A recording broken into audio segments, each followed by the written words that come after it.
What really stands out to you? Well, let's talk about the dollar, treasuries, commodities, Bitcoin, because this widely followed fund manager hit on all of them. He says that she is short-term bearish on the dollar. Specifically, he said the dollar should be weak given the Federal Reserve's pledge to hold interest rates near zero for years to come. He also said don't count on foreigners to buy treasuries. The foreign share of purchases has been going down for years. And China, by the way, is the second largest treasury holder after Japan.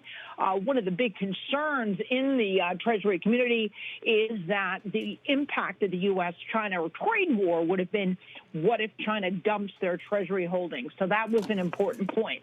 He also says the dollar has fallen enough to make him believe that commodities have some room to run.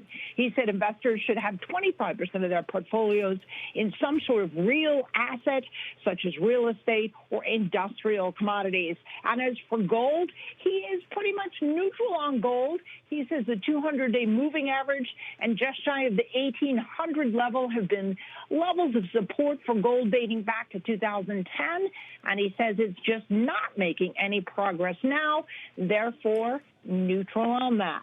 Okay, so one of the big stories, particularly people who like to trade, Sue, who like volatilities, they make money, he had to make comments on Bitcoin as well. What did he say?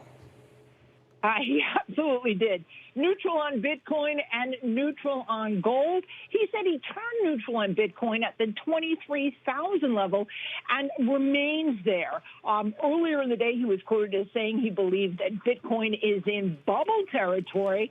But on the webcast, he gave a specific reason that he's neutral on Bitcoin. He said, quote, I don't like having to worry if I'm going to lose 20% in an hour with all the volatility that accompanies these virtual currencies. He also said something interesting. He believes that another widely followed hedge funder, Paul Tudor Jones, actually was a catalyst for much of Wall Street getting into Bitcoin. Back to you. All right.